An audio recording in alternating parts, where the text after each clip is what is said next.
26 November 1954 ஸ்ரீலங்காவில் உள்ள Valvetti துறைங்கிற coastal டவுன்ல அமைதியான குடும்பத்துல பிறந்த பிரபாகரன் ஸ்ரீலங்கன் கவர்மெண்ட்டையே அதிர வைக்கிற அளவுக்கு சவுத் ஈஸ்ட் ஏஷியா முழுக்க மோஸ்ட் வாண்டட் மேனா மாறுறாரு.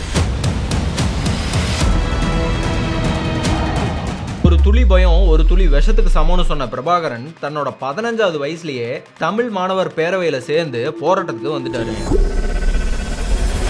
1976ல கொஞ்சம் பேரை மட்டுமே வச்சு ஸ்டார்ட் பண்ண எல்டிடிஇ லேட்டர் தனியா நேவி, ஏர்ஃபோர்ஸ்னு air and sea tigers, guerrilla warfare techniques, suicide பாம்பிங்னு world's most dangerous militant group மட்டும் இல்ல மோஸ்ட் ஆர்கனைஸ்ட் மிலிட்டன்ட் குரூப்பாகவும் மாறுது. இந்த ரிபல் ஃபோர்ஸ்ல பெண்களும் ஹெவியா இன்வால்வ் ஆயிருக்காங்க. Not just for support, front line suicide அட்டாக்ல கூட. தமிழ்நாட்டில் இருந்த மக்களும் பொலிட்டீஷியன்ஸும் விடுதலை புலிகளுக்கு ஆதரவாக இருந்தாங்க. எம்ஜிஆர் விடுதலை புலிகளோட வளர்ச்சிக்கு 2 கோடி கொடுக்குறாரு. இந்திரா காந்தி அவங்களுக்கு டெஹ்ராடூனில் வச்சு வெப்பன்ஸ் அண்ட் ட்ரைனிங்கும் கொடுக்குறாங்க. 2006 ஆகஸ்ட் 14ல முல்லைத்தீவில் உள்ள செஞ்சோலை சில்ட்ரன்ஸ் ஹோம் மேலே ஸ்ரீலங்கன் ஏர்ஃபோர்ஸ் 16 பாம்ஸை ட்ராப் பண்ணுறாங்க. அதில் 53 பெண் குழந்தைகள், 3 டீச்சர்ஸ் இறந்தும் போகிறாங்க. செஞ்சோலை சிறுமிகள் இல்லத்தின் மீது கடந்த 2006ஆம் ஆண்டு ஆகஸ்ட் மாதம் 14ஆம் தேதி இலங்கை விமானப்படையினர் நடத்திய குண்டு தாக்குதலில் 31 அப்பாவி சிறுமிகள் கொல்லப்பட்டதோடு 129 பேர் படுகாயமடைந்தனர். செஞ்சோலைங்கிறது இந்த சிவில் வாரில் பேரண்ட்ஸை இழந்த பெண்களுக்கான ஆர்ஃபனேஜ். 26 வருஷம் கண்டினியூ ஆன இந்த ஸ்ரீலங்கன் சிவில் வாரில் UN எஸ்டிமேட் பண்ணது 1 லட்சத்துக்கும் மேலே மக்கள் இறந்துருக்காங்கன்னு. Vellupei Prabhakaran was the leader of the LTTE, and that is Liberation Tigers of Tamil Eelam. He led the outfit for 26 years and was trying to create a separate state for minority Tamils in Sri Lanka. In what's been Asia's most intractable conflict, more than 60,000 people have been killed, tens of thousands more have been injured, and millions of people have been made homeless.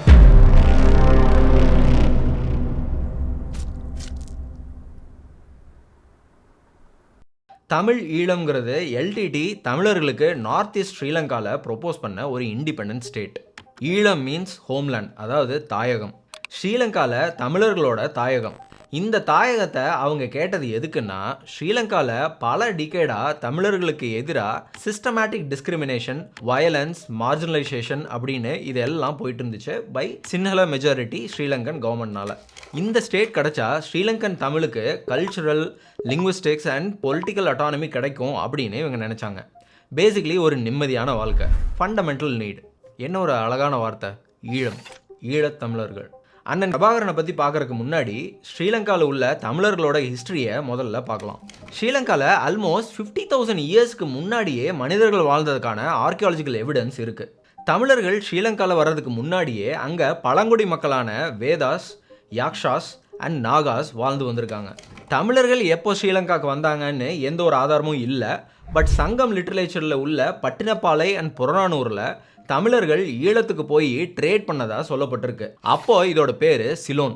2nd century BCயில் Chola, Pandya and Pallava மன்னர்கள் மாறி மாறி ஸ்ரீலங்காவுக்கு படையெடுத்திருக்காங்க. ஈலன்கிற ஒரு சோழ மன்னன் 44 வருஷம், அதாவது 205 to 161 BCயில் அனுராதபுரத்தை நல்லாட்சி செஞ்சிருக்காரு. அனுராதபுரா. இந்த ஈலன்கிற ஈழலன் வேற யாரும் இல்லை, பசுக்கு நீதி வழங்குறதுக்காக தன் மகனையே பலி கொடுத்த மனுநீதி சோழன். இன்ஃபேக்ட் ஒரு 2 செஞ்சுரிஸ்க்கு அரப்ஸ் ஸ்ரீலங்கன் ஐலாண்டை சேரா டிப்புன்னு தான் அழைச்சிருக்காங்க, அதாவது சேரன் ஐலண்ட். அப்புறம் 13th centuryயில் ஆரிய சக்கரவர்த்தி டைனஸ்டி ஜாஃப்னா ரீஜனில் நல்லூரை கேபிட்டல் சிட்டியாக வச்சு தமிழை ஆட்சி மொழியாக வச்சு ஆட்சி செஞ்சுருக்காங்க. இவங்க ராமநாதபுரத்தை சேர்ந்தவங்கன்னு சொல்லப்படுது. இதுக்கப்புறம் 1624ல் போர்ச்சுகீஸ் உள்ளே வராங்க. வந்து ஜாஃப்னால் இருந்த கோவில், லைப்ரரி எல்லாத்தையும் கம்ப்ளீட்டாக டிஸ்ட்ராய் பண்ணுறாங்க. பட் அடுத்து வந்த டச் பீப்புள் தமிழர்களுக்கு நிறைய வேலை வாய்ப்பை கொடுக்குறாங்க. அவங்களோட ட்ரெடிஷனுக்கு மதிப்பு கொடுத்து நிறைய ஸ்கூல்ஸையும் பில்ட் பண்ணுறாங்க. இப்போ லேட் 18th centuryயில் பிரிட்டிஷர்ஸ் வராங்க. இவங்க டீ, காஃபி, ரப்பர் எஸ்டேட்ஸை டெவலப் பண்ணுறதுக்கு தமிழியன்ஸை லேபராக சவுத் இந்தியாவிலிருந்து இங்கே இப்போ கூட்டிகிட்டு வராங்க. இவங்களை எஸ்டேட் தமிழியன்ஸ் இல்லைனா இந்தியன் தமிழியன்ஸ்னு சொல்லுவாங்க. இவங்க மெயினாக சென்ட்ரல் ஹைலாண்ட்ஸில் தான் இருந்தாங்க. The central highlands of Sri Lanka are a mountainous regions located in the heart of the island. அதாவது பயங்கர ட்ராமாட்டிக் லேண்ட்ஸ்கேப்ஸ் இருக்கும், கூல் கிளைமேட், பயோடைவர்சிட்டி, அப்புறம் கல்ச்சுரல் சிக்னிஃபிகன்ஸ் இதெல்லாம் இருக்கிற ஒரு அழகான இடம். 2nd செஞ்சுரியில இருந்து வாழ்ந்து வந்த தமிழர்கள் மெயினாக northern and eastern part of ஸ்ரீலங்காவில் இருந்தாங்க. இவங்களை ஈழத் தமிழர்கள், இல்லைனா சிலோன் தமிழர்கள், இல்லைனா ஸ்ரீலங்கன் தமிழ்ஸ் அப்படின்னு சொல்லுவாங்க. ஓகே, இப்போ யார் இந்த சிங்களர்கள்? மகாவம்சா அப்படிங்கிற சின்ஹல புத்திஸ்ட் கிரானிக்கலில் நார்த் இந்தியாவில் இருக்க சிங்கப்பூராங்கிற நாட்டை சேர்ந்த பிரின்ஸ் விஜயாவை அவங்க அப்பா அவனோட 700 ஃபாலோவர்ஸ் கூட சேர்ந்து துரத்தி விட்டதாகவும் அவர் கடல் வழியாக 6th செஞ்சுரியில் ஸ்ரீலங்காவுக்கு வந்ததாகவும் சொல்லப்படுது. இந்த சிங்கப்பூரா பெங்கால் ரீஜனில் இருந்ததுன்னு சிலரும், குஜராத்தில் இருந்ததுன்னு சிலரும் சொல்கிறாங்க. ஆனால் அடுத்த ரிசர்ச்சில் first batch of settlers Gujarat சைடில் இருந்தும் நெக்ஸ்ட் பேட்ச் பெங்காலில் ஒடிசா ரீஜனில் இருந்தும் வந்ததாக சொல்கிறாங்க. பட் இவங்க எல்லாருமே மோஸ்ட்லி இண்டோ ஆரியன் ரேஸை சேர்ந்தவங்க தான். ஒடிசா ரீஜனை ரூல் பண்ண அசோகாவோட பையன் மஹிந்தா, அதாவது மகேந்திரா தான் 3rd செஞ்சுரியில் புத்திசம்மை ஸ்ரீலங்காவுக்கு இன்ட்ரடியூஸ் பண்ணுறாரு. இதுதான் இங்கே majority of the population follow பண்ணுற ரிலீஜன்.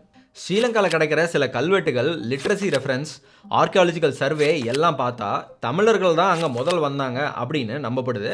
அண்ட் 2 பேரும் சேர்ந்து வாழ்ந்ததுக்கான எவிடன்ஸும் ஸ்ட்ராங்காக இருக்குது. இப்படி சேர்ந்து வாழ்ந்துட்டு இருந்த தமிழர்களுக்கும் சிங்களர்களுக்கும் நடுவில் எப்போ எதுக்காக சண்டை வந்துச்சு? எதுக்காக ஈழத்தமிழர்கள் ஆயுதமேந்தி போராட ஆரம்பித்தாங்க? தமிழ் அண்ட் சிங்களீஸ் பிரச்சனை முந்தி காலத்திலிருந்தே இருந்தது கிடையாது. பிரிட்டிஷர்ஸோட ஆட்சி காலத்தில் தான் இது டெவலப் ஆகுது. Mainly because of political, economic and social factors. அது வரைக்கும் 2 பேரும் சேர்ந்து தான் வாழ்ந்துட்டு இருந்திருக்காங்க. இன்ஃபேக்ட் கலப்பு திருமணங்கள் கூட அதிகமாக நடந்திருக்கு. பிரிட்டிஷர்ஸ் ஆட்சிக்கு வந்ததும் அவங்களோட மிஷனரிஸ் மூலமாக நிறைய இங்கிலீஷ் மீடியம் ஸ்கூல்ஸை நார்த் ஆஃப் ஸ்ரீலங்காவில் ஓப்பன் பண்ணுறாங்க. இதனால் ஜாஃப்னா தமிழ் மக்கள் இந்த ஆப்பர்ச்சுனிட்டியை நல்லா யூஸ் பண்ணிக்கிறாங்க. Jaffna district is part of northern province of Sri Lanka. அந்த டைமில் நிறைய தமிழ் ஸ்டூடெண்ட்ஸ் ஃப்ளூவெண்ட்டாக இங்கிலீஷில் பேச ஆரம்பித்தாங்க. ஆனால் 75% ஆஃப் ஸ்ரீலங்கன் பாப்புலேஷனில் இருக்கிற சிங்களீஸில் வெறும் 5%க்கு மட்டும்தான் இங்கிலீஷ் பேச தெரிஞ்சிருந்தது அட் ஒன் பாயிண்ட். இதனால் தமிழியன்ஸ் நிறைய பேருக்கு பிரிட்டிஷ் கவர்மெண்ட்டில் இருக்கிற அட்மினிஸ்ட்ரேட்டிவ் ஜாப்ஸ் கிடைக்குது. சிவில் சர்வீஸ், மெடிசின், லா, இது எல்லாத்துலேயும் தமிழர்கள் அதிகமாக டாமினேட் பண்ண ஆரம்பிக்கிறாங்க. இங்கே தான் சிங்களீஸ் அண்ட் தமிழுக்கு நடுவில் ஒரு டிவைட் கிரியேட் ஆகுது. February 4, 1948 ஸ்ரீலங்காவுக்கு இண்டிபெண்டன்ஸ் கிடைக்குது. பிரிட்டிஷர்ஸ் கவர்மெண்ட்டை சிங்களர்கள் கையில் கொடுத்துட்டு போகிறாங்க because of majority. Tamilians education wise and economic wise சிங்களர்களை விட பெட்டராக இருந்தது தான் இப்போது பிரச்சனை. பட் ஹவர் ஸ்டில் அந்த சம் பார்ட்ஸ் ஆஃப் இந்தியன் தமிழியன்ஸ்னு சொல்லப்படுற பிளான்டேஷன்ஸில் ஒர்க் பண்ண தமிழியன்ஸ் எக்கனாமிக்லி பேக்வேர்டில் தான் இருந்திருக்காங்க. 1948 ஸ்ரீலங்காவோட பாப்புலேஷனில் 70% சிங்களர்கள் இருந்தாங்க, 23% தமிழியன்ஸ் இருந்தாங்க, அண்ட் அதில் 11% ஸ்ரீலங்கன் தமிழ்ஸ், 12% இந்தியன் தமிழ்ஸ் இருந்தாங்க. 5 to 6% மூர்ஸ்னு சொல்லப்படுற தமிழ் பேசுகிற முஸ்லிம்ஸ் இருந்தாங்க. சிங்களர்கள் மெஜாரிட்டியாக இருந்ததுனால பிரிட்டிஷர்ஸ் ஆட்சியை அவங்க கையில் கொடுத்துட்டு போகிறாங்க. ஆட்சி வந்ததும் அவங்க கொண்டு வந்த சில கீ பாலிசிஸ் தான் தமிழர்களை போராட்டத்துக்குள்ளே இழுகுது. First 1948 citizenship act. இண்டிபெண்டன்ஸ் கிடச்சி வெறும் 285 நாளில் இந்த ஆக்டை பாஸ் பண்ணுறாங்க. 7 லட்சம் இந்திய தமிழர்களோட சிட்டிசன்ஷிப் பறிக்கப்படுது, மேக்கிங் தம் ஸ்டேட்லெஸ். வெறும் 5000 இந்தியன் தமிழியன்ஸுக்கு மட்டும் சிட்டிசன்ஷிப் கொடுத்துருக்காங்க. அதாவது 3 ஜென்ரேஷன்ஸாக ஸ்ரீலங்காவில் இருக்கிறவங்களுக்கு மட்டும்தான் இந்த சிட்டிசன்ஷிப் அப்படின்னு சொல்கிறாங்க. நிறைய பேர்கிட்ட டாக்குமெண்ட்ஸ் கிடையாது. சிலர் அகதிகளாக இந்தியாவுக்கு போகிறாங்க. அண்ட் இன்னும் கொஞ்சம் பேர் அங்கேயே எந்த ரைட்ஸும் இல்லாமல் இருக்கிறாங்க. Second 1956 Sinhala only act. சிங்களம் மட்டும்தான் ஸ்ரீலங்காவோட அஃபிஷியல் லாங்குவேஜ்னு டிக்ளேர் பண்ணுறாங்க. ஸோ பேசிக்கலி சிங்களம் தெரிஞ்சாதான் கவர்மெண்ட் ஜாப்ஸில் இருக்க முடியும். இதனால் நிறைய தமிழர்களுக்கு வேலை வாய்ப்பும் இல்லாமல் போகுது. நிறைய பேருக்கு ஏர்லி ரிட்டையர்மெண்ட்டும் கொடுக்கப்படுது. இதை எதிர்த்து தந்தை செல்வாங்கிற SJV செல்வநாயகம் தலைமையில் நான் வயலண்ட் ப்ரொட்டஸ்ட்டை நடத்துகிறாங்க. இவங்க போராட்டத்துக்குள்ளே நிறைய சிங்களர்கள் பூந்து ரயாட்ஸை ஸ்டார்ட் பண்ணி ஆல்மோஸ்ட் 150 பேருக்கு மேலே இறந்தும் போகிறாங்க. Third 1971 university standardisation. ஸ்ரீலங்கா யூனிவர்சிட்டிஸில் மெரிட்டில் நிறைய தமிழியன் சீட் வாங்குறத பார்த்து மெரிட் சீட் கோட்டாவை தமிழியன்ஸ்க்கு குறைச்சி எத்னிசிட்டி வைஸ் கோட்டாவை கொடுக்க ஆரம்பிக்கிறாங்க. யூனிவர்சிட்டியில் சேர்றதுக்கு தமிழர்களுக்கு அதிக கட் ஆஃப் மார்க்கும் சிங்களர்களுக்கு கம்மியான கட் ஆஃப் மார்க்கும் வைக்கிறாங்க. இதனால் நிறைய தமிழ் ஸ்டூடெண்ட்ஸ்க்கு யூனிவர்சிட்டியில் சீட் கிடைக்கிறது கூட கஷ்டமாகுது. ஸோ இந்த மாதிரி தமிழர்களோட உரிமைகளை சிங்கள கவர்மெண்ட் பறிக்கிறாங்க. அதுக்கு எதிராக ஆரம்ப காலத்தில் ஆல் சிலோன் தமிழ் காங்கிரஸ் ACTCயோட தலைவர் GG பொன்னம்பலம் அவர்கள், ஃபெடரல் பார்ட்டியோட ஹெட் தந்தை செல்வா எல்லாம் நான் வயலன்ஸ் மூலமாக போராடுறாங்க. அவங்களோட போராட்டத்துலையும் நிறைய பேரை கொன்று குமிக்கிறாங்க. இவங்களுக்கு அப்புறம் people's liberation organisation of Tamil Eelam, Tamil Eelam liberation organisation, Eelam people's revolutionary liberation front, Eelam revolutionary organisation of students அப்படின்னு நிறைய ஆர்கனைசேஷன் ஆயுதம் ஏந்தி போராட ஆரம்பிக்கிறாங்க. இந்த தமிழ் யூத் ஃப்ரண்ட்டில் தான் பிரபாகரன் தன்னோட 15வது வயசில் சேர்றாரு. இதிலிருந்து தன்னோட 17வது வயசில் தமிழ் நியூ டைகர்ஸ் TNTங்கிற ஆர்கனைசேஷனை 22 மே 1972 தொடங்குறாரு. அதில் இருந்து மே 5 1976 கொரில்லா வார்ஃபேருக்காக தொடங்கினது தான் LTTE, liberation tigers of Tamil Eelam. North ஸ்ரீலங்காவில் இருக்கிற கோஸ்டல் வில்லேஜான வல்வெட்டித்துறையில் 26 நவம்பர் 1954 பிரபாகரன் பிறக்கிறாரு. அவரோட அப்பா திருவேங்கடம் வேலுப்பிள்ளை டிஸ்ட்ரிக்ட் லேண்ட் ஆஃபீஸராக இருந்தார். அவங்க அம்மா பார்வதி. இவரோட பிறந்தது 3 பேர், ஒரு அண்ணன், 2 அக்கா, கடைசியில் இவர். இவங்க ஃபேமிலி அந்த ஏரியாவில் கொஞ்சம் இன்ஃப்ளூன்ஷியலான ஃபேமிலி. அந்த ஊரில் நிறைய கோவில்களை மேனேஜ் பண்ணிட்டு வந்திருக்காங்க. பேசிக்கலி இவங்க அப்பா கவர்மெண்ட் சர்வர்னால அடிக்கடி ட்ரான்ஸ்ஃபர் ஆகிட்டே இருக்கும். ஜாஃப்னா அண்ட் வாவனியாவில் இவரோட ஸ்கூலிங்கை முடிக்கிறாரு. வல்வெட்டித்துறையில் உள்ள சிதம்பரா காலேஜ்லையும் இவர் படிக்கிறாரு. படிக்கும்போதே அவங்க அப்பா கிட்ட நிறைய பொலிட்டிக்கல் இஷ்யூஸை பற்றி டிஸ்கஸ் பண்ணுவார். அது போக அவங்க அப்பா அவரோட ஃப்ரெண்ட்ஸ் கூட டிஸ்கஸ் பண்ணுறதையும் ரொம்ப ஆர்வமாக கவனிச்சுட்டு இருப்பார். தமிழர்கள் படுற கஷ்டங்களையும் தமிழர் சிங்களர் இன பிரச்சனையையும் இவர் இப்படி தான் தெரிஞ்சுக்கிறாரு. அமைதியான குடும்பத்தில் பிறந்த பிரபாகரனுக்கு ரோல் மாடலாக இருந்தது சர்தார் பகத்சிங்கும் நேதாஜி சுபாஷ் சந்திரபோஸும் சேகுவரவும் தான் great role models. School books இவர் படித்ததை விட இவங்களை பற்றியும் அரசியல் பற்றியும் தான் இவர் அதிகமாக படிக்கிறாரு. அது போக பொன்னியின் செல்வன், யவனராணி, கடல்புறா மாதிரியான தமிழ் ஹிஸ்டாரிக்கல் நாவல்ஸையும் இவர் ரொம்ப விரும்பி படிச்சிருக்காரு. நிறைய மாநாடு மன்றங்கள்லையும் ஜாயின் பண்ணி அதில் எல்லாம் ஆக்டிவாக இருந்திருக்காரு. இது எல்லாத்துக்கும் முக்கிய காரணம் அந்த சமயத்தில் தமிழர்களுக்கு எதிராக நடந்த அநியாயங்களும் அடக்குமுறைகளும் தான். 15 வயசாக இருக்கும்போது ஸ்கூல்ல இருந்து ட்ராப் அவுட் ஆன பிரபாகரன் 1970 ஜாஃப்னால சத்தியசீலன் ஆரம்பித்த தமிழ் மாணவர் பேரவையில் சேர்ந்து நிறையா போராட்டங்களில் கலந்துக்கிறாரு. அடுத்து குட்டிமணி தங்கதுரையோட தமிழ் ஈழம் லிபரேஷன் ஆர்கனைசேஷன்லையும் சேர்றாரு. இவங்க அடிச்சுக்கிட்டே இருப்பாங்க, நம்ம வாங்கிக்கிட்டே இருக்கணுமா அப்படின்னு இவரோட ஃப்ரெண்ட்ஸுக்கிட்ட டிஸ்கஸ் பண்ணுறாரு. இந்த டைமில் தான் இவரோட ஃப்ரெண்ட்ஸ் கூட சேர்ந்து கவர்மெண்ட்டுக்கு எகெயின்ஸ்டாக சின்னதாக சில காரியங்களை செஞ்சுட்டு வராரு. அப்படி தான் ஒரு நாள் அவங்க வீட்டில் எல்லாரும் தூங்கிட்டு இருக்கும்போது ஒரு 20-25 போலீஸ் வந்து கதவை தட்டுறாங்க. அவங்க அப்பா கதவை திறந்ததும் போலீஸ் உள்ளே வந்து பிரபாகரனை தேடுறாங்க. ஆனால் பிரபாகரன் படுத்திருந்த இடத்துல பார்த்தா அவர் அங்கே இல்லை. அப்போ தான் அவங்க அப்பாவுக்கு பிரபாகரன் வயலன்ஸில் இறங்கிட்டாருன்னு தெரிய வருது. ஸோ இனிமேலும் வீட்டில் இருந்தால் அது அவரோட ஃபேமிலிக்கு ஆபத்து அப்படின்னு நினச்ச பிரபாகரன் அப்போது வீட்டிலேருந்து வெளியேறாரு. பிரபாகரன் அவரோட ஃபர்ஸ்ட் கன்னை பிளாக் மார்க்கெட்டில் நார்தன் பார்ட் ஆஃப் ஸ்ரீலங்காவில் உள்ள பாயிண்ட் பெட்ரோவில் சம்பந்தன் அப்படிங்கிற ஒரு லோக்கல் திருடன் இருந்து தான் வாங்குறாரு. கன்னை வாங்கினதும் டெலோவில் இருந்தவங்க கூட எல்லாம் சேர்ந்து கன்னை எப்படி ஹேண்டில் பண்ணணும்னோ கையெறி குண்டுகளை எப்படி தயாரிக்கணும்னு ப்ராக்டிஸ் பண்ணுறாரு. அது மட்டும் இல்லாமல் இவர் சின்ன வயசுலேயே கேட்டபுல்ட் வச்சு குறிப்பாத்து அணில், ஓனான், சின்ன பறவைகள் இது எல்லாத்தையும் அடிக்கிறதுல பயங்கர எக்ஸ்பர்ட். ஸோ இந்த சின்ன வயசுலேயே கன்னை எப்படி ஹேண்டில் பண்ணணும், எப்படி யூஸ் பண்ணணும் அப்படின்னு டீட்டெயில்டாக கற்றுக்கிறாரு. இவரோட இந்த மிலிட்டன் லைஃப்பில் இவர் ஒரு எக்ஸ்பர்ட் மார்க்ஸ்மேன், ஸ்னைப்பர் லெவல் அக்யூரேசியில் இருந்திருக்காரு. அதுவும் இல்லாமல் இவர் குடிச்சதும் கிடையாது, ஸ்மோக் பண்ணதும் கிடையாது. Purely militant focus life and LTT training manuals எல்லாம் இவரே ஒரு பாயிண்டில் டிசைனும் பண்ணியிருக்காரு. Basically a well organized and disciplined man. அது போக பிரபாகரனுக்கு எக்ஸ்ட்ராடினரி ஃபோட்டோஜெனிக் மெமரியும் உண்டு. ஃபேஸஸ், நேம்ஸ், ஈவன் யாரை எப்போ பார்த்தோங்கிறத வர எல்லாமே இவர் கிளியராக ஞாபகம் வச்சிருக்கிற ஒரு ஆள். அவரோட ஐஸ் எப்பவுமே ஷார்ப், ஏதாவது நடக்குதான்னு எப்போவுமே அலர்ட்டாக இருக்கிற ஒரு நபர். அவரோட கண் ரொம்ப பெருசாக இருக்கிறத வச்சு இவரோட ஃப்ரெண்ட்ஸ் அவரை முலியன்னு கூட கூப்பிட்டுருக்காங்க. 1972 சிங்களர்கள் எதிராக எதிர்ப்பை காமிக்க மாணவர் பேரவையில் இருந்து பஸ்ஸை எரிக்க பிளான் பண்ணுறாங்க. இதுக்காக பிரபாகரனோட சேர்ந்து 4 பேர்கிட்ட இந்த பொறுப்பை கொடுக்குறாங்க. ஆனால் மற்ற 3 பேரும் பின்வாங்குறாங்க. பிரபாகரன் மட்டும் தனியாக போய் அந்த வேலையை கரெக்டாக செஞ்சு முடிக்கிறாரு.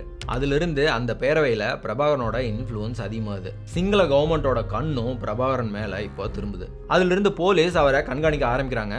அவங்க ஃபேமிலிக்கும் இது டிஸ்டர்பன்ஸாக மாறுது. புதுசாக ஒரு இயக்கம் உருவாக்கணும், தமிழர்கள் இழந்த உரிமையை திரும்ப வாங்கணும், அதுக்கு ஆயுதம் ஏந்தி சிங்களர்களுக்கு எதிராக போராடணும் அப்படின்னு சொல்கிறாரு. இதுக்காக 1972 புதிய தமிழ் புலிகள், தமிழ் நியூ டைகர்ஸ்னு ஒரு ஆர்கனைசேஷனை உருவாக்குறாரு. பிரபாகரனோட பேச்சினாலையும் வீர செயல்கள்னாலையும் நிறைய யூத்ஸ் இந்த ஆர்கனைசேஷனில் வந்து சேர்றாங்க. எல்லாருமே ஒரு வகையில் சிங்கள கவர்மெண்ட்னால பாதிக்கப்பட்டவங்க தான். 1975 ஜாஃப்னாவோட மேயராக இருந்த ஆல்ஃபிரட் துரையப்பா தமிழர்களுக்கு எதிராக சிங்களர்களுக்கு ஆதரவாக சில விஷயங்களை செஞ்சனாலையும் போலீஸ் ஃபயர் ஓப்பன் பண்ணி 9 தமிழர்கள் கொல்லப்பட்டதுக்கு ஆதரவாக இருந்ததாலும் அவரை பழிவாங்க நினைக்கிறாரு பிரபாகரன். ஒரு கோவிலுக்கு வெளியே வச்சு 27 ஜூலை 1975 ஆல்ஃபிரட் துரையப்பாவை பிரபாகரன் சுட்டுக் கொள்கிறாரு. இது ஸ்ரீலங்கன் கவர்மெண்ட்டை ஷாக் பண்ணின ஃபர்ஸ்ட் மேஜர் LTTE ஸ்ட்ரைக்னே சொல்லலாம். இதுதான் இவர் செஞ்ச first high profile political assassination, அதுவும் ஒரு தமிழ். May 5, 1976 தமிழ் நியூ டைகர்ஸுங்கிற பேரை liberation tigers of Tamil Eelam, Tamil விடுதலை புலிகள்னு மாற்றுறாங்க. தமிழர்களுக்கு தனி நாடு இருந்தால் தான் எல்லா பிரச்சனையும் தீரும்னு தமிழ் ஈழம் வேணும் அப்படின்னு போராட ஆரம்பிக்கிறாங்க. இதனால தான் இந்த ஆர்கனைசேஷனோட நேம்லையும் தமிழ் ஈழமை சேர்த்தாங்க. வாவுனியாவில் இருக்க ஃபாரஸ்ட் ஏரியா தான் இந்த ஆர்கனைசேஷனுக்கு ஏற்ற இடமா இருக்கும்னு அந்த இடத்த இவர் சூஸ் பண்ணுறாரு. அந்த இடத்துக்கு பூந்தோட்டம் அப்படின்னு பேரும் வைக்கிறாரு. இங்கே போராளிகளுக்கு எல்லா ஃபிசிக்கல் ட்ரைனிங்கும் வெப்பன்ஸ் ட்ரைனிங்கும் கொடுக்குறாங்க. ரொம்ப ஸ்ட்ரிக்டாகவும் டிசிப்ளினாகவும் இந்த ஆர்கனைசேஷனை கொண்டு போகிறாரு. பிளாக் மார்க்கெட்டில் செகண்ட் ஹேண்ட் கன்ஸ் எல்லாம் வாங்கி கொடுத்து போராளிகளுக்கு துப்பாக்கி சுட டீச் பண்ணுறாங்க. அந்த சமயத்தில் வெறும் 20-30 பேர் தான் இருந்திருப்பாங்க. பட் அவங்க எல்லாருமே ஈழத்துக்காக உயிரை கூட கொடுக்க தயங்காதவங்களாக இருந்தாங்க.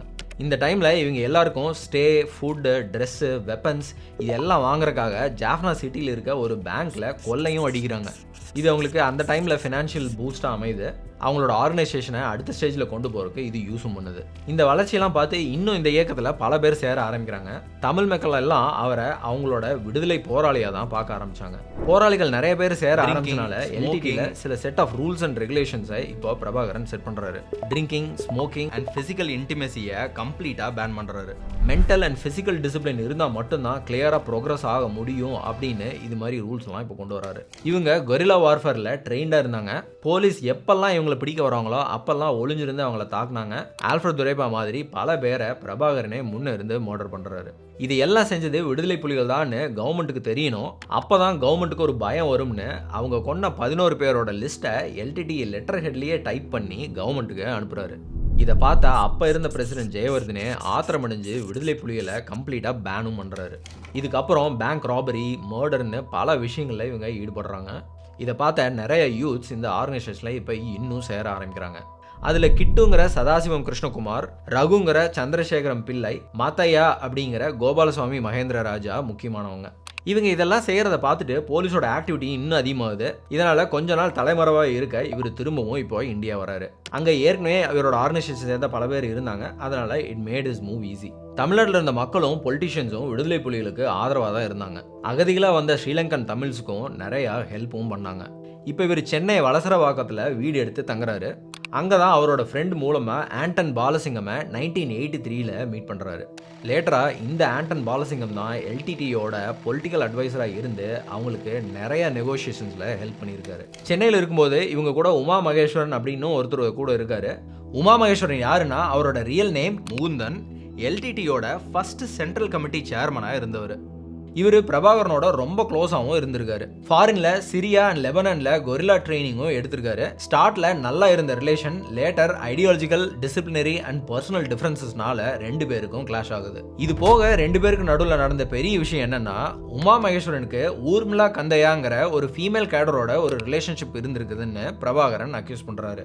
இது எல்டிடி ரூல்ஸ்க்கு எகெயின்ஸ்ட் ஆனது. அதனால ஒன்னு இவங்க 2 பேரும் கல்யாணம் பண்ணிக்கணும், இல்லைன்னா உமா மகேஸ்வரன் பதவி விலகணும்னு எல்டிடியோட சென்ட்ரல் கமிட்டி சொல்றாங்க. பட் இதுக்கு உமா மகேஸ்வரன் மறுத்ததால எல்டிடியை விட்டு வெளியேற்றப்படுறாரு. அதுக்கப்புறம் தான் 1980 people's liberation organisation of Tamil ஈழம்ங்கிற ஒரு அமைப்பை உமா மகேஸ்வரன் ஆரம்பிக்கிறாரு. அதுவே ரொம்ப பெரிய மோதலாக மாறி சென்னை பாண்டி பஜாரில் உள்ள ஹோட்டலில் வச்சு 2 பேருக்கு நடுவில் ஒரு கன் ஃபைட் எபிசோடும் நடக்குது. போலீஸ் வந்து 2 பேரையும் அரெஸ்ட் பண்ணுறாங்க. அரெஸ்ட் பண்ணும்போது 2 பேரும் ஃபேக் நேம்ஸ் கொடுக்குறாங்க. பட் ஃபர்தர் இன்வெஸ்டிகேஷன் பண்ணும்போது தான் தெரிய வருது இவங்க யாருன்ட்டு. இந்த விஷயம் அப்போ இருந்த சிஎம் எம்ஜிஆருக்கு போகுது. ஈழத்தமிழர்களுக்கு ஆதரவாக இருந்த எம்ஜிஆர் அவங்க 2 பேரையும் பெயிலில் ரிலீஸ் பண்ண சொல்கிறாரு. பெயிலில் ரிலீஸ் ஆன பிரபாகரன் பல நெடுமாறன் அவர்களோட மதுரை வீட்டில் தங்குறாரு. அங்கே இருந்து கேஸ் கோர்ட்டில் நடந்துட்டு இருக்கும் போதே 1982 to 83 யாருக்குமே தெரியாமல் ஸ்ரீலங்காவுக்கு போகிறாரு. பிரபாகரன் திரும்பவும் வந்தது அங்கிருந்த போராளிகளுக்கு ஒரு மிகப்பெரிய பூஸ்டாக இருந்தது. 23 ஜூலை 1983 ஸ்ரீலங்காவில் உள்ள திருநெல்வேலிங்கிற ஒரு ஊரில் ஸ்ரீலங்கன் சோல்ஜர்ஸ் போயிட்டு இருந்த ஒரு வெஹிக்கிள் மேலே குண்டு வீசி 13 சோல்ஜர்ஸை எல்டிடி கொள்கிறாங்க. இதுக்கு பழிவாங்க ஜூலை 24 இருந்து ஒரு வாரத்துக்கு ஸ்ரீலங்காவில் இருக்கிற தமிழர்கள் எல்லாத்தையும் தாக்க ஆரம்பிக்கிறாங்க. தமிழர்களோட கடை, ஃபேக்ட்ரி எல்லாத்துக்கும் தீயும் வைக்கிறாங்க. ஓட்டர் லிஸ்ட்டை எடுத்துக்கிட்டு அதில் இருந்த தமிழர்களோட வீடு, கடை இதெல்லாம் எங்கே இருக்குன்னு பார்த்து திட்டமிட்டு தாக்குதல் நடத்த ஆரம்பிக்கிறாங்க. ஸ்ரீலங்கன் கவர்மெண்ட்டும் போலீஸும் நிறைய இடங்களில் கையை கட்டிகிட்டு இருக்காங்க. சில நேரங்களில் நேரடியாக உதவியும் செய்ததாக கூறப்படுது. இந்த வயலன்ஸில் சுமார் 3000 தமிழர்கள் கொல்லப்படுறாங்க. 1,50,000 பேர் டிஸ்பிளேஸ் ஆகிறாங்க. அதில் பலர் இந்தியாவுக்கு ரெஃப்யூஜிஸாக வர்றாங்க. இதை தான் நம்ம பிளாக் ஜூலைன்னு சொல்கிறோம். ஸ்ரீலங்கன் ஹிஸ்ட்ரியிலேயே ஒரு மிகப்பெரிய மற்றும் கொடூரமான வயலன்ஸ்னு இதை சொல்லலாம். தமிழர்கள் எங்க காண கிடைச்சாலும் அங்கேயே சித்திரவதைக்கு உள்ளானாங்க, கொடூரமான தாக்குதல்களை சந்திச்சாங்க, உச்சபட்சமா உயிர்களையே இழந்தாங்க, ஆடைகள் அவிழ்க்கப்பட்டு அவமானப்படுத்தப்பட்டு மொத்த உயிரையே எடுத்தாங்க. தமிழர்களின் உடைமைகள், வீடுகள், கடைகள் என அத்தனையும் தீக்கு இரையாக்கப்பட்டு தரைமட்டமாக்கப்பட்டுச்சு. இந்த கலவரத்துக்கு காரணம் விடுதலை புலிகள் தான் ஸ்ரீலங்கன் பிரசிடென்ட் ஜெயவர்தனே அனௌன்ஸ் பண்ணுறாரு. இனிமே தனிநாடு வேணும்னு யாரும் போராடக்கூடாதுன்னு சொல்கிறாரு. அந்த நேரத்தில் இந்தியாவோட பிரைம் மினிஸ்டராக இருந்த இந்திரா காந்தி ஸ்ரீலங்கன் தமிழியன்ஸ்க்கு ஏதாவது ஹெல்ப் பண்ணணும் அப்படின்னு நினைக்கிறாங்க. இவங்க 2 விஷயம் செய்ய நினைக்கிறாங்க. ஒன்று, அங்கிருந்து வர ரெஃப்யூஜிஸை எல்லாத்தையும் இந்தியாவில் ஏற்றுக்கிறது. அது போக தமிழர்களுக்காக போராடுறவங்களுக்கு எல்லாம் இந்தியாவில் வச்சு ட்ரைனிங் கொடுக்கறது. இதுபடி அப்போ விடுதலை புலிகள் போக அவங்கள மாதிரியே போராடிக்கிட்டு இருந்த TLO, EROS, EPRLFன்னு நிறைய ஆர்கனைசேஷன்ஸ் இருந்தாங்க. அவங்க எல்லாருக்கும் உத்தரகாண்டில் இருக்க டெஹ்ராடூனில் வெப்பன்ஸ் அண்ட் ஃபிசிக்கல் ட்ரைனிங் இந்தியாவோட ரா மூலமாக கொடுக்குறாங்க. இதுக்கு ஒரு ரீசனும் இருந்தது. இந்தியாவோட டாமினன்ஸ் சவுத் ஏஷியன் கண்ட்ரீஸில் இருக்கணுங்கிறக்காக பங்களாதேஷில் முக்தி பகினியை ட்ரெயின் பண்ண மாதிரி இவங்களையும் ட்ரெயின் பண்ணுறாங்க. இவங்களுக்கும் வெப்பன்ஸும் கொடுக்குறாங்க. பட் பிரபாகரனுக்கு இந்தியா கொடுத்த ட்ரைனிங் யூஸ்ஃபுல்லாக இருந்தாலும் வெப்பன்ஸை அவருக்கு சுத்தமாக பிடிக்கல. இன்னும் அட்வான்ஸ் வெப்பன்ஸ் வேணும் அப்படின்னு நினைக்கிறாரு. அது போக இந்தியா இவங்களுக்கு ட்ரைனிங் கொடுத்த மோட்டிவும் அவருக்கு புரியுது.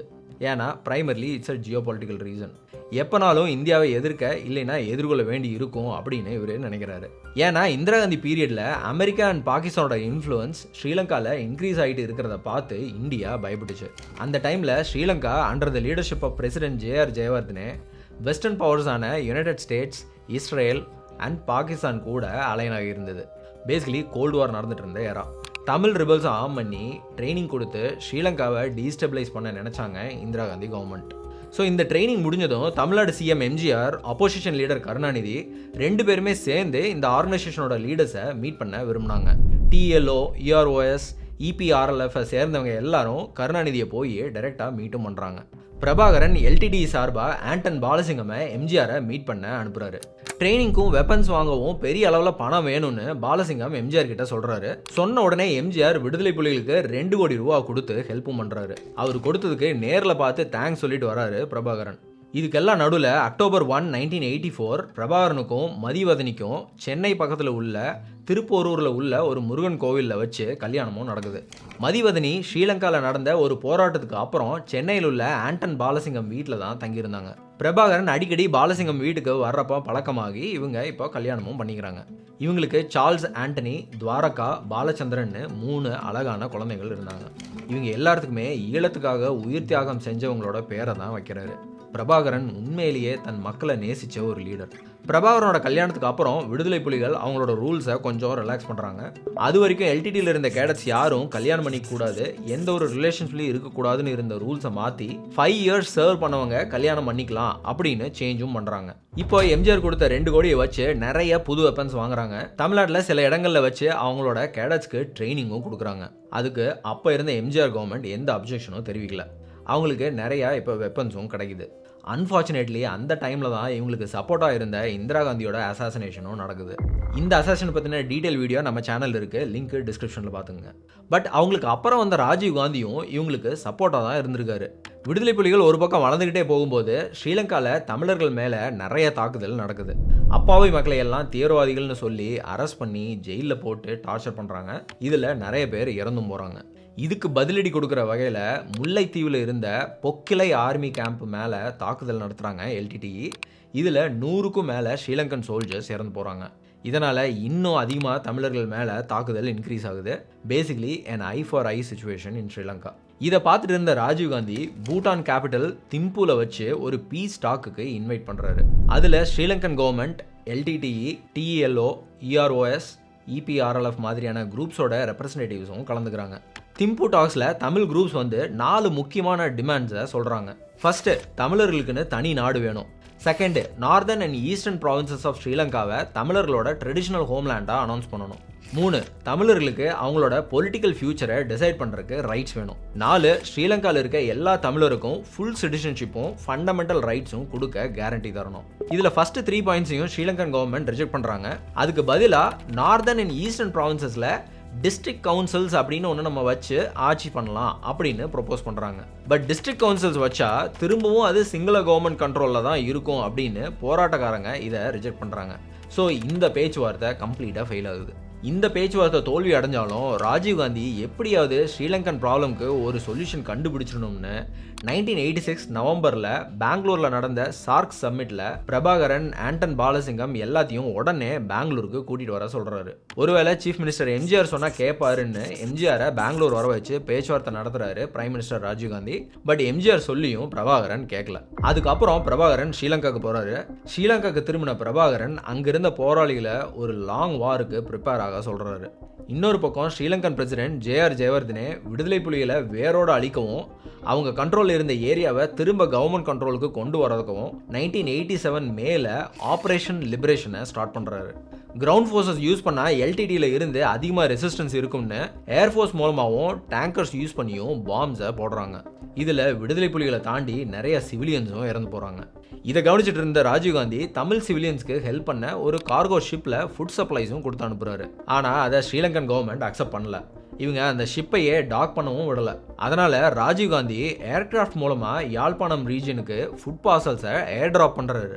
இந்த ஆப்ரேஷனுக்கு இந்தியா ஆப்ரேஷன் பூமாலை அப்படின்னு பேர் வைக்கிறாங்க. இந்தியாவோட இந்த நடவடிக்கையினால ஸ்ரீலங்கன் கவர்மெண்ட் தாக்குதலை நிறுத்துறாங்க.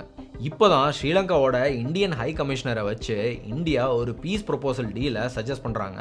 அதுக்கு ஸ்ரீலங்கன் கவர்மெண்ட்டும் ஒத்துக்கிறாங்க. பிரபாகரனையும் இந்தியாவுக்கு வர வச்சு பேச்சுவார்த்தை நடத்துகிறாங்க. ஆனால் பிரபாகரன் இந்த ப்ரொபோசல்லையும் ஏதோ சூழ்ச்சி இருக்குன்னு சொல்லி இதையும் அக்செப்ட் பண்ணல. எம்ஜிஆர் மீடியேட் பண்ணியும் இது சக்ஸஸ்ஃபுல் ஆகலை. ராஜீவ்காந்தி அவரே பிரபாகரனை நேரில் பார்த்து பேசுகிறேன்னு சொல்லி பிரபாகரனை டெல்லிக்கே வர வைக்கிறாரு. அவரோட சேர்ந்து ஆண்டன் பாலசிங்கம், திலீபன், யோகரத்னம், யோகி எல்லாம் டெல்லிக்கு போகிறாங்க. ராஜீவ்காந்தி இப்போ நேராக பேசி ஒரு 6 ப்ரொபோசலை சொல்கிறாரு. 1. தமிழர்கள் அதிகமாக வாழ்கிற நார்த் அண்ட் ஈஸ்டர்ன் டிஸ்ட்ரிக்ஸை மர்ஜ் பண்ணி சிங்கிள் அட்மினிஸ்ட்ரேட்டிவ் யூனிட்டாக கொண்டு வரது. 2. இந்த ஏரியாஸில் இருக்க டிஸ்ட்ரிக்ட் கவுன்சிலர்ஸ்க்கு நிறையா பவர்ஸ் கொடுக்கறது அண்ட் அதோட ஆட்சியில் விடுதலை புலிகளுக்கு பங்கு கொடுக்கறது. 3. தமிழை ஸ்ரீலங்காவோட அஃபிஷியல் லாங்குவேஜாக கொண்டு வர்றது, சிங்களா அண்ட் இங்கிலீஷோட சேர்த்து. 4. போராளிகள் எல்லாத்துக்கும் மன்னிப்பு கொடுத்து அவங்களுக்கு வேலை வாய்ப்பை கொடுக்கறது. 5. Tamil militants group including the LTTE எல்லாரும் அவங்களோட ஆர்ம்ஸ் அண்ட் வெப்பன்ஸை சரண்டர் பண்ணணும். 6. நார்த் அண்ட் ஈஸ்ட் டிஸ்ட்ரிக்ஸில் இருந்து ஸ்ரீலங்கன் ஆர்மி அங்கேருந்து வித்ட்ரா பண்ணிட்டு அதுக்கு பதிலாக இந்தியாவோட பீஸ் கீப்பிங் ஃபோர்ஸ் அங்கே வருவாங்க. இந்த ப்ரொபோசலுக்கு ப்ரெஷர்னால எல்லாத்தையும் வேற வழி இல்லாமல் பிரபாகரன் அக்செப்ட் பண்ணுறாரு. பிரபாகரன் கிட்ட பேசி சம்மதம் வாங்கினதுக்கு அப்புறம் 29 ஜூலை 1987 இந்த இண்டோ ஸ்ரீலங்கன் அக்கார்ட் ப்ரொபோசலில் Sri Lankan government and India sign பண்ணுறாங்க. அதுபடி ஸ்ரீலங்காவில் பீஸ் மெயின்டைன் பண்ண Indian peace keeping force IPKF வர்றாங்க. ராஜீவ்காந்தி கிட்ட பேசின எழுதப்படாத டீல் படி விடுதலை புலிகள் அவங்க கிட்ட இருந்த வெப்பன்ஸ் எல்லாத்தையும் இந்தியன் ஆர்மி கிட்ட சரண்டர் பண்றாங்க. அவர் எடுத்த இந்த முடிவை ஈழத்தமிழ் மக்கள் கிட்ட சொல்றதுக்காக சுத்துமலை அம்மன் கோவில் பக்கத்துல ஒரு பொதுக்குழுவை கூட்டி பிரபாகரன் பேசுறாரு. அதுதான் பிரபாகரன் பேசின ஃபர்ஸ்ட் பொதுக்கூட்டம். இதுல அவர் சொன்னது என்னன்னா, LTTE இந்த பீஸ் ப்ராசஸுக்கு ஒத்துக்கிறதா அனௌன்ஸ் பண்றாரு.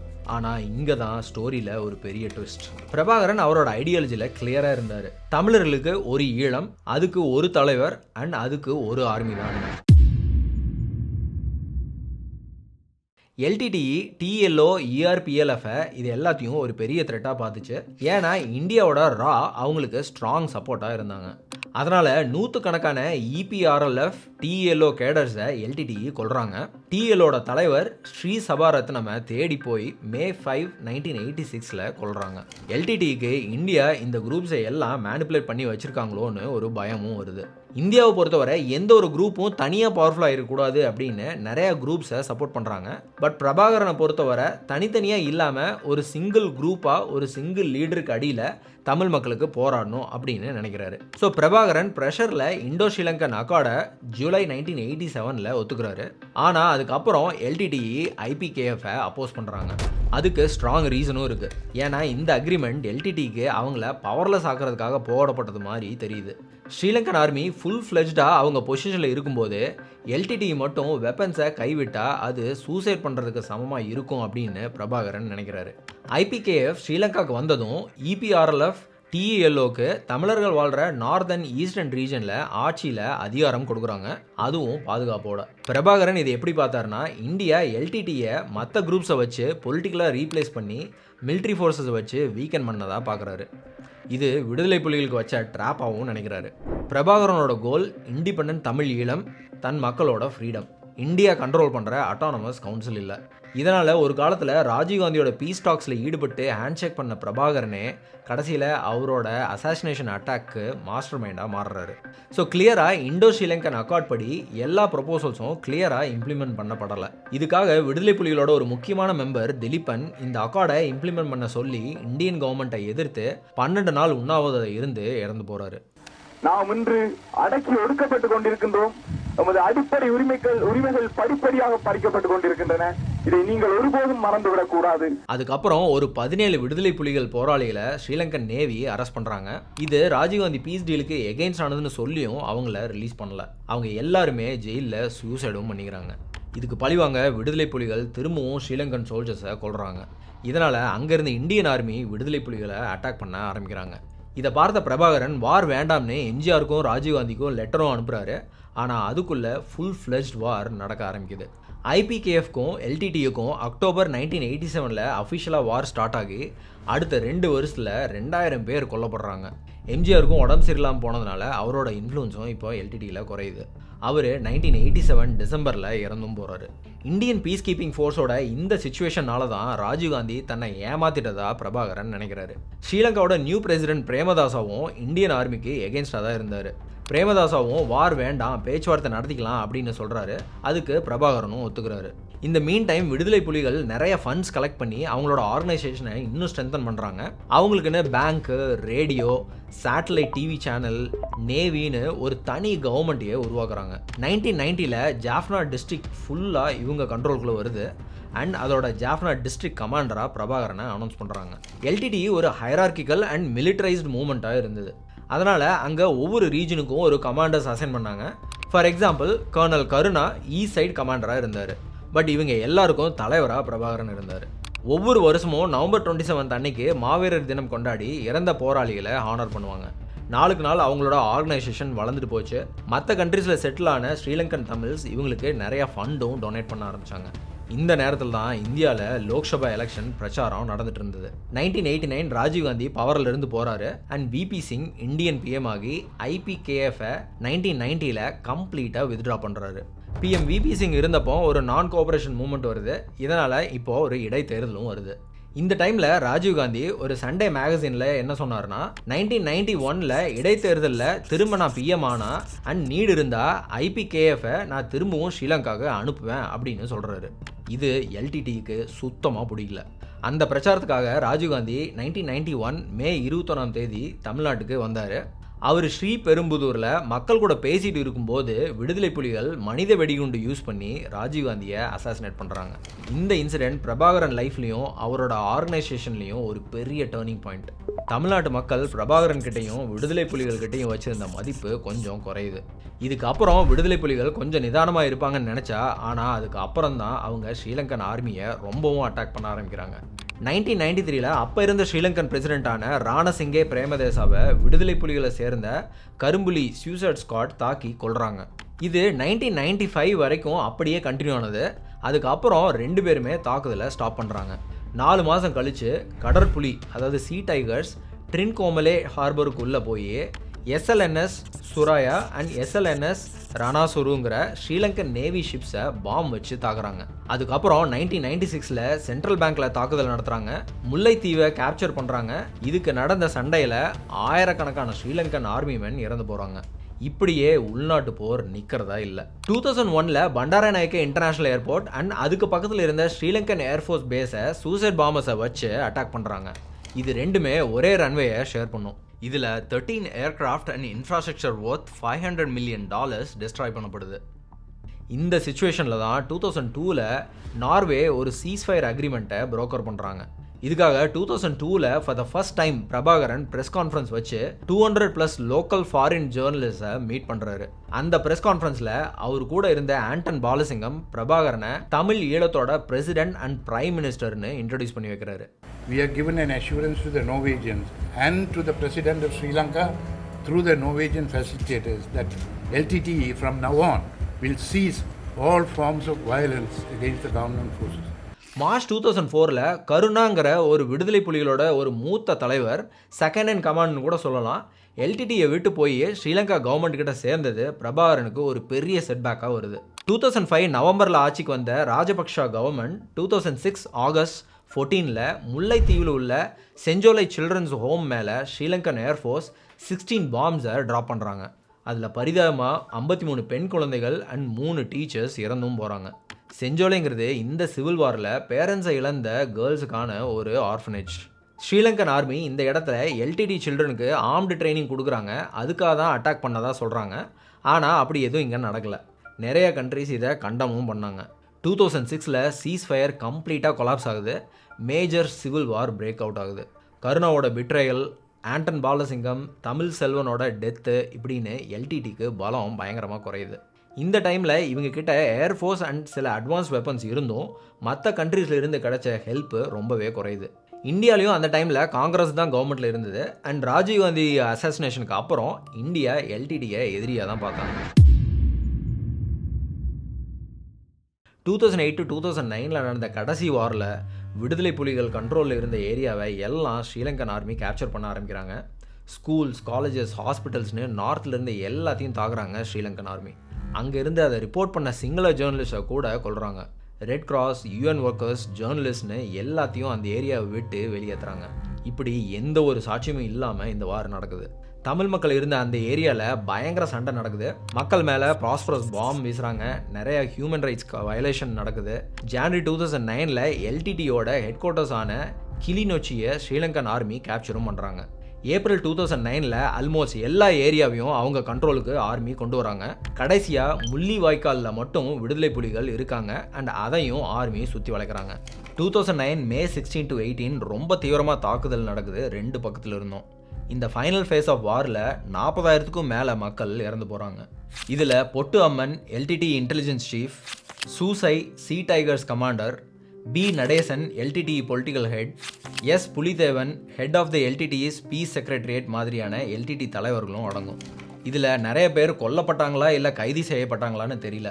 Matter of fact last 3 days என்ன நடந்ததுன்னு ஸ்ரீலங்கன் ஆர்மிக்கு மட்டும்தான் தெரியும். முள்ளிவாய்க்காலில் கடைசி வரை போராடிட்டு இருந்த பிரபாகரன் மே 18, 2009 போரில் மரணமடைகிறாரு.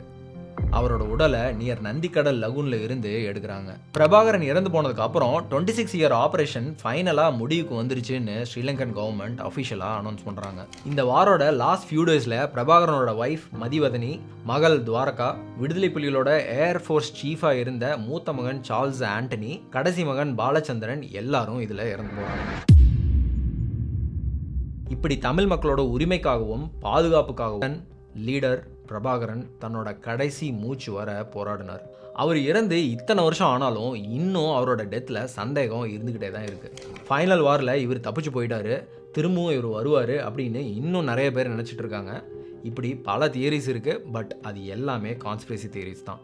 Sri Lankan civil war lasted for 26 years. July 1983 இருந்து மே 2009 வரை. இதில் தோராயமாக 100,000க்கும் மேலே மக்கள் கொல்லப்பட்டாங்க. டீப் எத்னிக் ஸ்கார்ஸ் இன்னைக்கும் ஸ்ரீலங்கன் சொசைட்டியை பாதிச்சிருக்குன்னு தான் சொல்லணும். இந்த வாருக்கான total cost approximately $200 billion, nearly 5 times of Sri Lanka's GDP in 2009. I feel இப்படி ஒரு வார் மனித குலத்துக்கு இனிமேல் நடக்கக்கூடாதுங்கிறது தான் என்னோட ஆசை. தட்ஸ் இட் மக்களே. இந்த வீடியோவை நான் ஒரு ஹெவி ஹார்ட்டோட தான் முடிக்கிறேன். இந்த வீடியோவை ஸ்ரீலங்காவில் இருக்க ஒவ்வொரு ஈழத் தமிழர்களுக்காகவும் நான் டெடிகேட் பண்ணுறேன். இவ்வளவு கஷ்டத்துலேயும் சப்ரஷன்லேயும் உங்களோட க்ரோத்துக்கும் ஹார்ட் ஒர்க்குக்கும் அந்த பர்னிங் டிசைருக்கும் my salute. Lots of love for my Sri Lankan brothers and sisters whom I genuinely admire. Keep spreading love. நன்றி.